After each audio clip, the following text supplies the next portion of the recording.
the way that you built your business from this heart-centered, connected space, and your soul really was what led the way.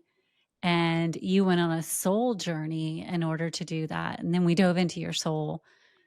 I'm wondering if you'd be willing to travel down that soul journey path first, because I feel like too often we overlook that part of how when our soul leads, business and life and so many other things evolve from there because we let the outside tell us what to do and then we get sideways. But when the soul leads, we can kind of flourish. So, are you willing to talk about your soul journey and how your soul actually contributed to your business? Yes, I'm happy to. I consider myself a businessman and a mystic. Um, the mysticism came first. I was very much on a journey, like many people on a path. I was looking to. I wanted to taste.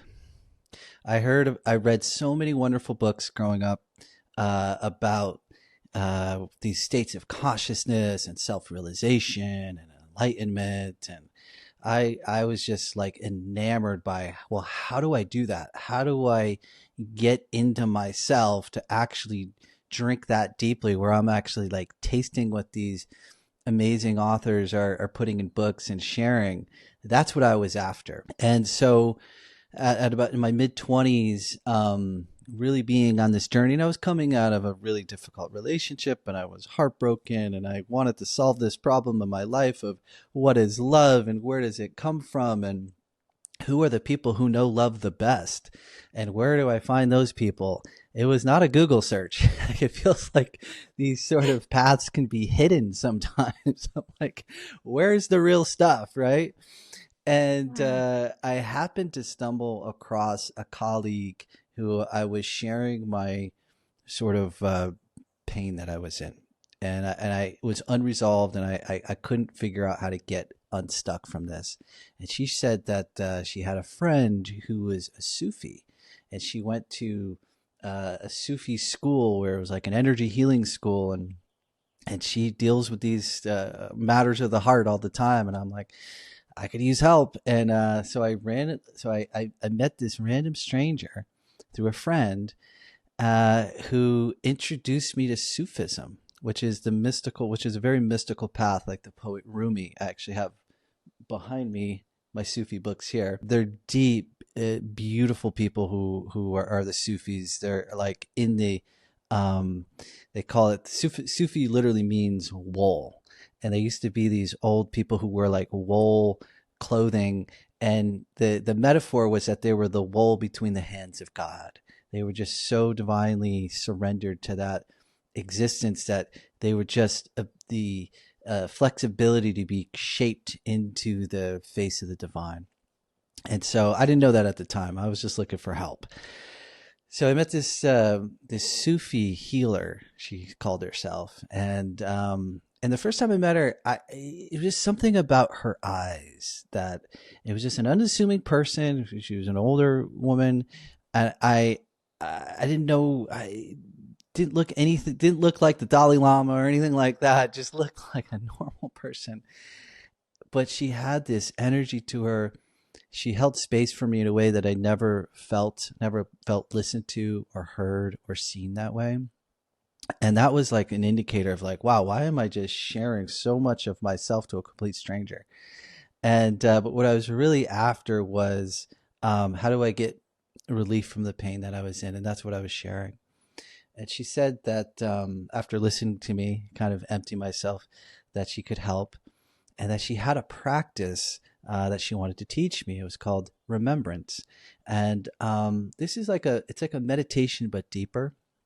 It's really about remembering where you come from and how to like access that part of yourself and like traveling through the layers of the heart. There's all this like sort of, it's like Sufism's like a system. And she was like opening the first door of that system of the path. And this was the practice of remembrance. And so, yeah, I want to learn how to do that.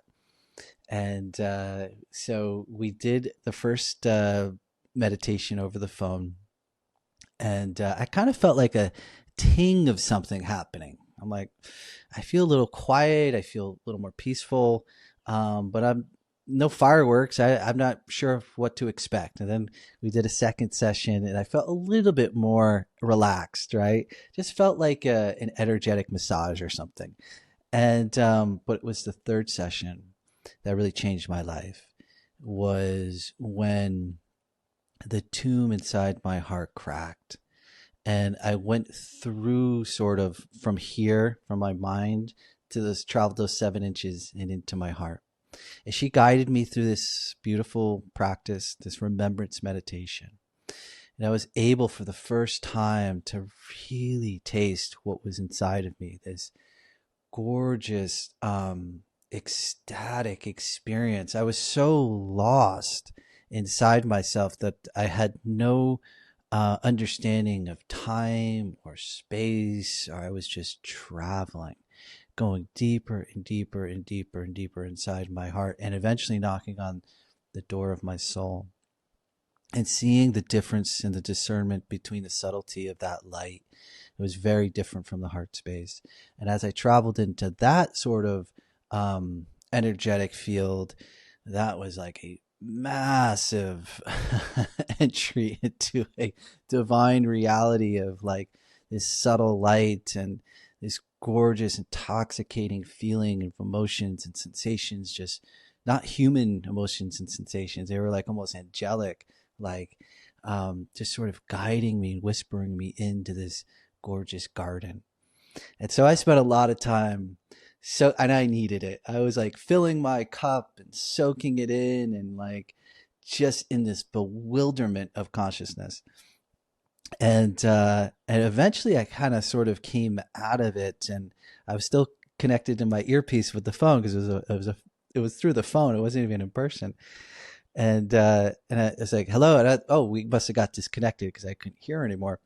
So I called her back, and I said, yeah, I think we got disconnected. She said, oh no, I had got off the phone about a half hour, 45 minutes ago.